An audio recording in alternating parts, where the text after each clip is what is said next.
McLaren's history in America dates back really to his earliest days of racing.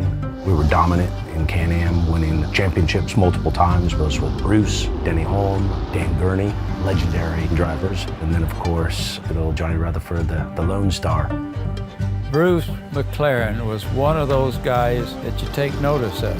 He had sports car racing pretty much corralled with the Chevrolet engined sports cars. It was amazing to see how fast he came on the scene and rose to prominence.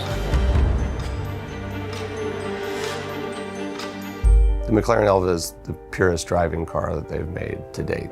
The lightest, the fastest, 814 horsepower. There's this minimalist design directly from the Can-Am era. Open cockpit, wind hitting you in the face. It has a very nostalgic and kind of retro feel to it.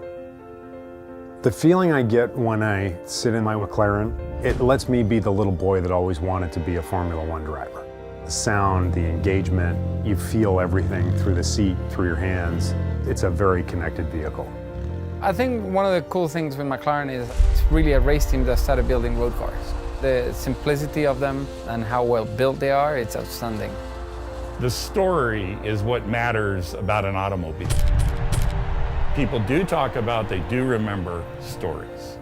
If you think of the IndyCar drivers that have won in the old Elva, and you start thinking of the other race car drivers that were around at the time that Bruce McLaren was driving, when this car does launch, there's going to be a lot of old souls around it. If you're a historian in racing and you have a car collection, you're going to want that car because of the people who drove it.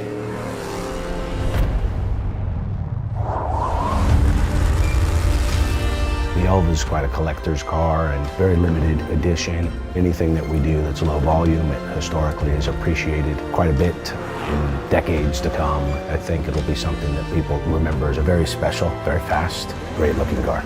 Everything about McLaren is authenticity. Elva represents that in the purest and the most perfect sense, from both the driving dynamics of the car, the design, the technology that's in it.